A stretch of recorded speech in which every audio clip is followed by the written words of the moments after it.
Artillery सेना का वो हिस्सा जो जंग में बड़ी बड़ी तोपों से रॉकेट्स और मिसाइल्स छोड़कर दुश्मन को बेअसर कर देता है। इन आर्टिलरी गन्स के ज्यादातर प्रोसेसेस ऑटोमेटेड होते हैं। जहां आम हथियारों से लंबी दूरी पर निशाना लगाना मुमकिन नहीं होता, वहां ये artillery weapon systems indirect firing द्वारा लंबी दूरी तक जमीनी हमला कर सकते हैं।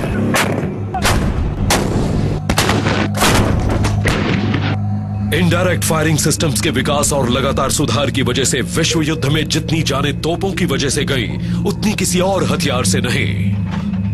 Artillery is the god of war. It is a battle winning factor in any battle. आमतौर पर आर्टिलरी को तैनात होने के लिए ज्यादा समय नहीं मिल पाता, इसलिए सही वक्त पर तैनात होना ही हार या जीत का फैसला करता है।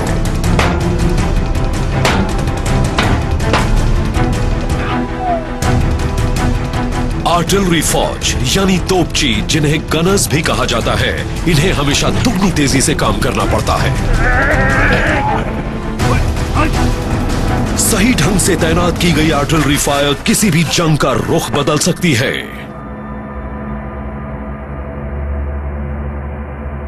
Engage target over.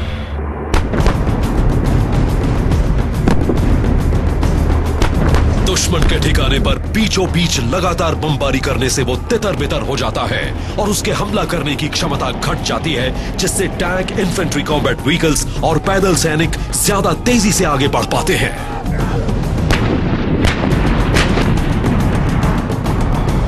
The enemy potential is degraded to that extent that the willpower of the enemy is not there to fight.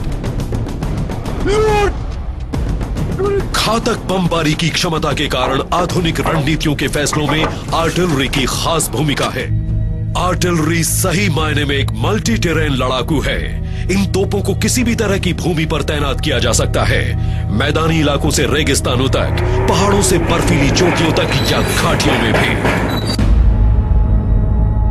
तभी तो इंडियन रेजिमेंट ऑफ आर्टिलरी का मूल मंत्र है सर्वत्र इज्जत व इकबाल, यानी सभी जगहों पर रुतबे और शान के साथ। जिन्होंने कम ऑक्सीजन में भी हर तरह की चुनौतियों का सामना किया। मैदानी इलाकों और रेगिस्तानों में तो इन तोपों को हमले के ठिकाने तक चलाकर ले जाया जाता है, लेकिन 21,000 फीट ऊपर पहुंचाने के लिए इन्हें अलग अलग हिस्सों में बांटकर हाथों से घसीटा जाता है और फिर पहुंचकर दोबारा जोड़ा जाता है। ये तोपें दुश्मन की बोलती बंद करने के लिए और इन बर्फीली सरहदों की रक्षा करने वाले सिपाहियों की मदद करने के लिए सदा वचनबद्ध है। The temperature is from -50 to +5. That is in winters. Apart from that, you have got avalanches, crevasses, then chill plains, the variety of diseases that people face here. अपने इलाके पर पकड़ बनाए रखने के पैदल सैनिकों के मकसद को पूरा करने के लिए एक तोपची बमबारी की मदद लेने के लिए सदा वचनबद्ध है। आर्टिलरी ऑब्जर्वेशन पोस्ट पर सैनिक लगातार पहरेदारी करते हैं ताकि दुश्मन की जरा सी भी आहट मिलते ही तोपों को हरकत में लाया जाए और दुश्मन जहां है वहीं दफन कर दिया जाए। आर्टिलरी की रेजिमेंट भारतीय सेना की उस मुहिम को साकार करती है जिसमें विनाशकारी बमबारी से कम समय और बिना जाने गंवाए जंग को अंजाम दिया जाता है।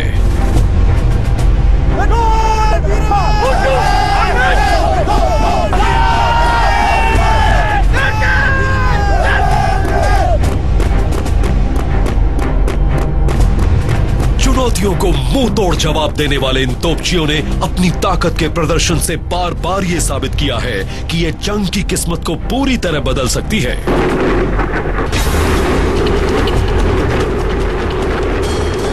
आग के गोले बरसाकर इन तोपों ने भारत पर आए आज तक के सभी खतरों का डट कर मुकाबला किया है। 1999 Kargil war.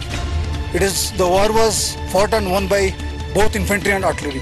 कारगिल युद्ध ने आधुनिक रणनीतियों में आर्टिलरी के अति महत्वपूर्ण योगदान को उजागर किया और उसकी भूमिका को एक नई दिशा दी।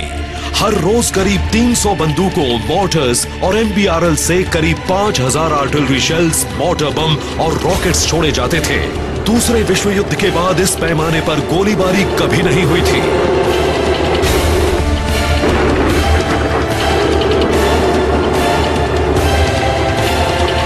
भारत के आर्टिलरी वेपन सिस्टम्स 1 से 45 किलोमीटर के घेरे में कहीं भी निशाना साध सकते हैं। 105 mm की इंडियन फील्ड गन्स भारतीय आर्टिलरी की अव्वल दर्जे की तोपें हैं। ये एक ही जगह से 17 किलोमीटर दूर तक के टारगेट पर निशाना लगा सकती हैं।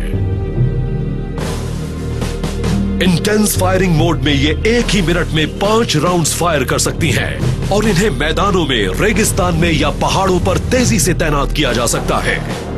130 mm टोड फील्ड गन रूसी मूल की तोप है जिसकी पहुंच 27 किलोमीटर से कुछ ज्यादा है। 52 कैलिबर लेंथ की ये तोप काफी लंबी दूरी तक रॉकेट्स फेंक सकती है।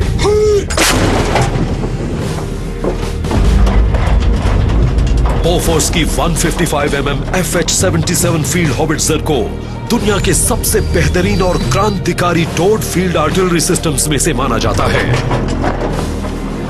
इसमें एक ऑक्सिलरी पावर यूनिट लगा हुआ है जो इसे सेल्फ प्रोपेल्ड बनाता है। इसकी पावर यूनिट से ही इसके हाइड्रोलिक सपोर्टेड ऑपरेशंस चलते हैं जिसकी वजह से इस्तेमाल में काफी आसान है। बोफोर्स FH-77 जैसी आधुनिक आर्टिलरी गन्स पहाड़ों को पार करते हुए 30 किलोमीटर दूर बसे ठिकानों को भी उड़ा सकती हैं। As we are all aware that in the mountainous range there are various ridge lines having various heights. So you need to clear all those heights.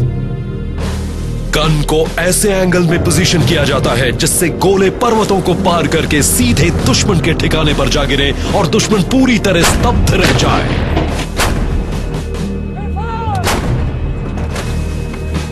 इसे 5 सदस्यों का एक दल चलाता है। The main people who are required is the number 1, who basically controls the fire of the gun and takes the orders from the command post and acknowledges them and further implements them onto the gun. The number 2 is handles the crane. The number 3 is known as the layer, who lays the gun and whenever the data is received from the command post, he computes it and lays it accurately.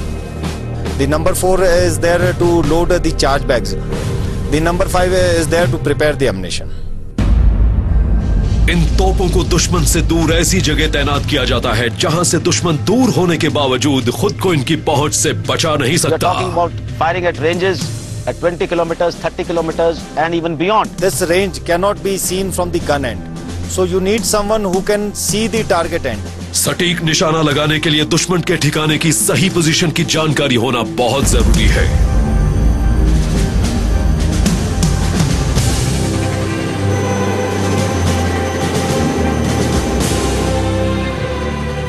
Artillery फौजियों की एक टुकड़ी air observation post और infantry के बीच का तालमेल करती हुई तोपों का मार्गदर्शन करती है।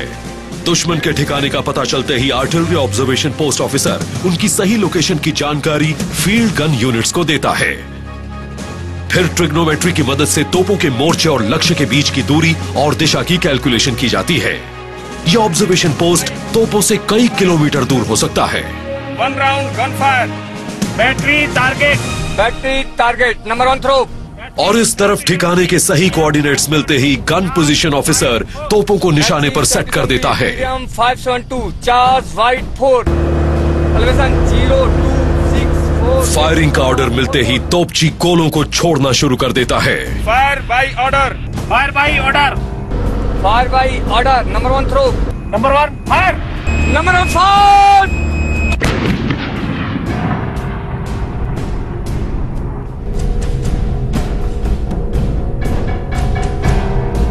We are able to achieve a very high degree of accuracy. सटीक निशाना लगाना न सिर्फ जंग के नजरिए से जरूरी है बल्कि आर्थिक रूप से भी, क्योंकि तोपों में लगने वाला एम्यूनिशन बहुत महंगा होता है। प्रिसिशन गाइडेड म्यूनिशंस के एक गोले की कीमत 16 लाख रुपए से भी ज्यादा हो सकती है। कुछ global positioning guided artillery rounds की कीमत तो 45 लाख तक पहुंच जाती है। भारी लड़ाई के दौरान एक तोप को ही एक रात में 3000 राउंड्स तक फायर करने पड़ सकते हैं, जो तोपचियों के लिए आसान नहीं है। इसका मतलब उन्हें शारीरिक और मानसिक तौर पर पूरी तरह स्वस्थ रहने की जरूरत है, ताकि वो हर आदेश का पालन पूरे उत्साह से कर सके।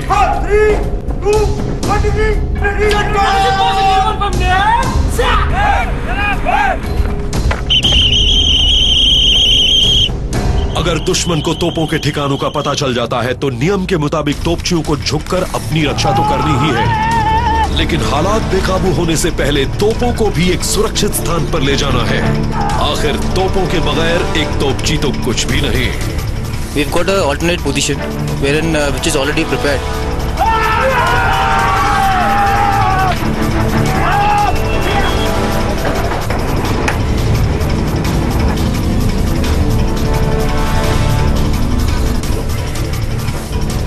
दुगनी तेजी से काम करने की क्षमता ही तोपचियों की खासियत है। फायरिंग रोककर 3500 किलो की इस फील्ड गन को निकाल ले जाने में इन्हें सिर्फ 5 मिनट लगते हैं। We have to continue giving our fire support to our jawans who are sitting ahead, and from there we carry out the same task as before. पलक झपकते ही तोपों को तैनात कर पूरी तेजी से कार्रवाई करने की क्षमता ही इनका प्रमाण पत्र है।